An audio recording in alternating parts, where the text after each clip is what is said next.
గత one day world కప్లో team India ఉర్రూతలూగించింది. అద్భుత ఆట తీరుతో ఆకట్టుకుంది. ఫైనల్లో ఓడినా వరుసగా 10 విజయాలతో ఔరా అనిపించింది. గత వన్డే వరల్డ్ కప్ తర్వాత భారత జట్టు ఎక్కువగా వన్డేలు ఆడలేదు. 6 వన్డేల్లో మాత్రమే బరిలో దిగింది. శ్రీలంక, సౌత్ ఆఫ్రికాతో మాత్రమే తలపడింది. అయితే ఇప్పుడు ఇంగ్లాండ్తో 3 వన్డేల సిరీస్ ఆడబోతోంది. ఆ తర్వాత ప్రతిష్టాత్మక ఛాంపియన్స్ ట్రోఫీలో హాట్ ఫేవరెట్గా బరిలో దిగనుంది.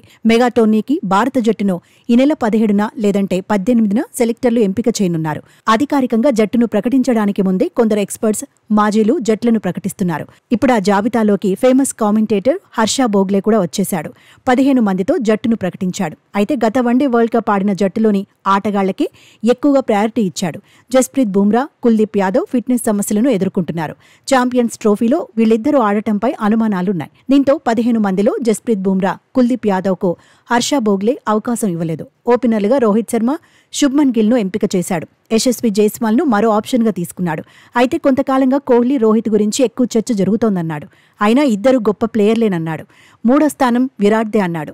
4వ స్థానంలో శ్రేయస్ అయ్యర్ను హర్ష భోగ్లే తీసుకున్నాడు. దేశవాళీ టోర్నీలో అయ్యర్ రాణిస్తున్న తీరును గుర్తు చేశాడు. వికెట్ కీపర్లుగా కేఎల్ రాహుల్, రిషబ్ పంత్ను ఎంపిక చేశాడు. ఇద్దరు ప్యూర్ బ్యాటర్స్గాను ఆడగలరన్నాడు. ఏ పొజిషన్లో అయినా బ్యాటింగ్ చేస్తారన్నాడు. 7 ఫెంటాస్టిక్ బ్యాటర్స్ అన్నాడు. జట్టులో హార్దిక్ పాండ్యాకు 8వ స్థానం ఇస్తానన్నాడు. 3 పేసర్లు, 3 స్పిన్నర్లకు హర్ష భోగ్లే అవకాశం ఇచ్చాడు. సీనియర్ బౌలర్ షమీకి హర్ష భోగ్లే టీంలో ఛాన్స్ దక్కింది. హర్షదీప్ సింగ్, మహమ్మద్ సిరాజ్కు అవకాశం దొరికింది. అయితే స్పిన్ విభాగంలో 3 ఆల్రౌండర్లను తీసుకున్నాడు. 3 లెఫ్ట్ హ్యాండర్సే. రవీంద్ర జడేజా, అక్షర్ పటేల్, వాషింగ్టన్ సుందర్కు హర్ష భోగ్లే ఛాన్స్ ఇచ్చాడు. కానీ నితీష్ కుమార్ రెడ్డికి మాత్రం అవకాశం దొరకలేదు. బెటర్ వికెట్ టేకింగ్ స్కిల్స్ను దృష్టిలో పెట్టుకుని వరుణ్ చక్రవర్తిని 15వ ఆటగాడిగా ఎంపిక చేస్తానన్నాడు. హర్ష భోగ్లే టీం సంగతి ఎలా ఉన్నా అసలు టీం ఎలా ఉంటుందనేది ఆసక్తికరంగా మారింది. జట్టులో ఎవరుంటారో అనేది ఉత్కంఠ రేపుతోంది. టీం ఎంపికపై ఫ్యాన్స్ రకరకాలుగా చర్చించుకుంటున్నారు.